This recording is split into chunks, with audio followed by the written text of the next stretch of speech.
Hi everyone, this is Dr. Nitin Chhoda with Ignition Time. There have been a lot of questions about how the state component, how the $100 that needs to be chipped in by the states works, how the $300 that comes from the federal government works, exactly how all of this works, because there's been so much confusion.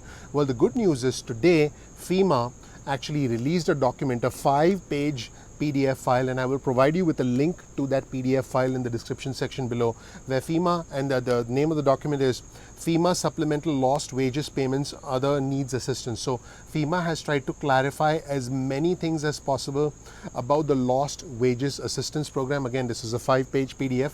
I will provide you with a link to the PDF in the description below, so you can check out that PDF for yourself. I will highlight some of the key things, some of the key findings from this PDF in this video, and again you can read the entire PDF if you want. So as you might know, a portion of the $400, specifically $300, was allocated from FEMA through what's called as a DRF, the Disaster Relief Fund, and this was authorized under the Stafford Act.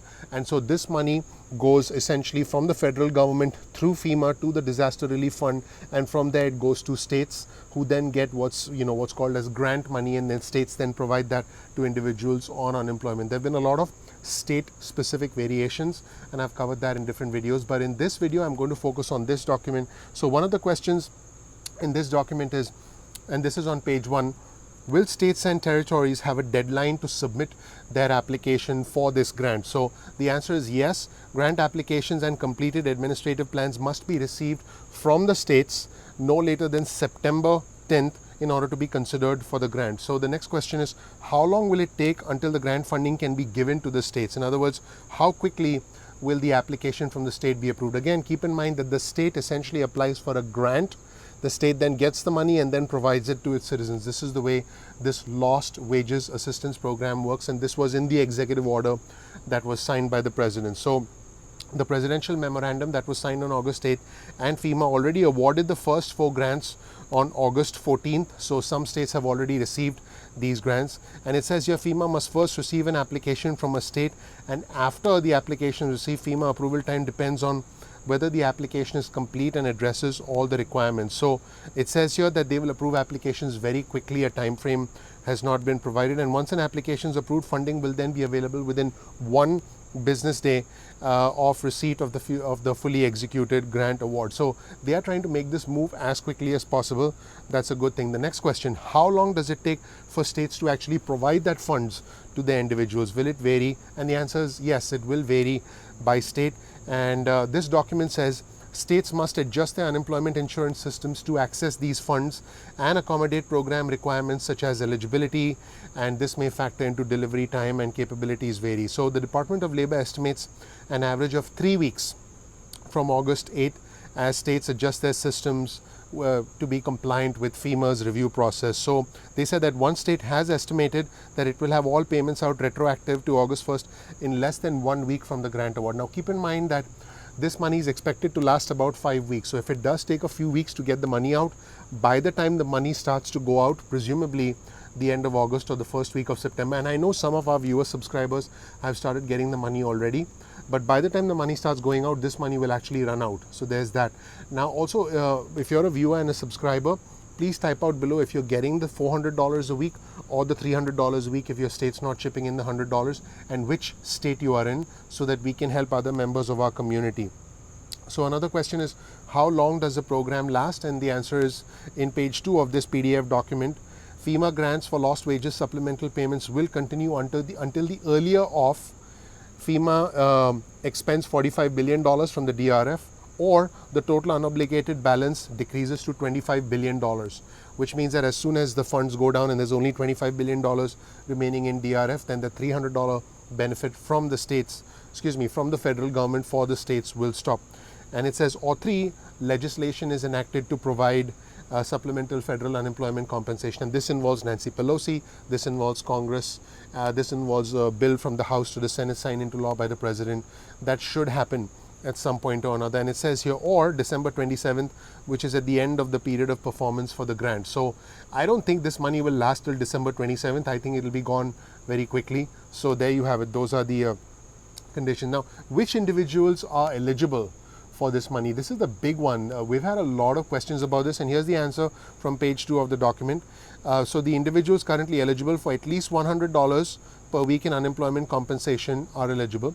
And that $100 can come from any of the following: unemployment compensation, including regular state unemployment compensation for federal employees, unemployment compensation for ex-service members, pandemic emergency unemployment compensation, which is the PEUC, the pandemic unemployment assistance, which is the PUA, the extended benefits, the short-term compensation, trade readjustment allowance, or payments under the self-employment assistance program. So a wide number of individuals are eligible as long as they receive $100 or more in unemployment benefits. And it says here, individuals are required to self-certify through established state, territory unemployment insurance procedures that they are unemployed or partially unemployed due to disruptions caused by the pandemic as part of the initial unemployment insurance claims process. So basically, you do have to self-certify, and then you'll end up getting the money. So, and it says here, let's see what else is relevant.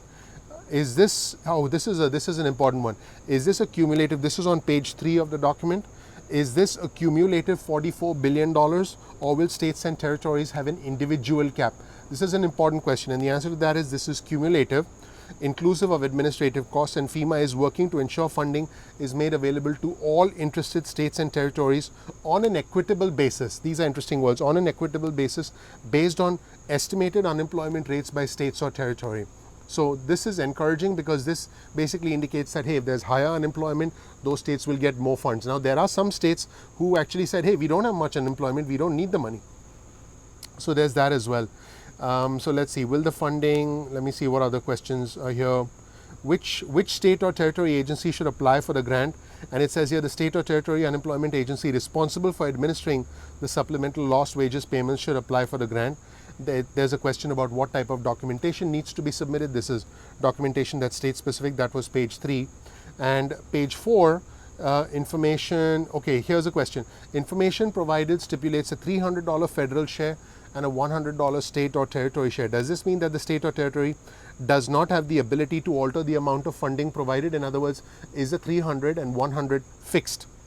And if a state or territory has a legislative maximum for unemployment assistance, does this impact the amount that the federal government can provide? In other words, can there be some changes in the $300 contribution from the federal government and the $100 contribution from the state?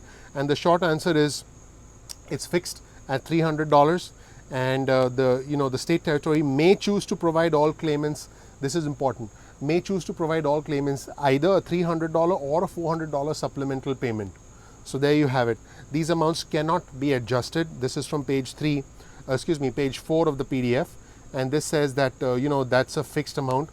And it also says the supplemental payment is not unemployment insurance. It's a supplemental payment on top of the applicable unemployment insurance benefit being paid by the state or the territory. And there's some mention about administrative costs, and this is the important part. Will FEMA fund 75% of the grant amount upfront, or will it fund 100% of the grant amount? Let's see, just give me a second. Will it fund, there we go. Okay, sorry. Will FEMA fund 75% of the grant amount upfront, or fund 100% of the grant amount and send a bill for collection for the 25% cost share? And the answer is there are 2 supplemental payment options for the state to demonstrate the cost share.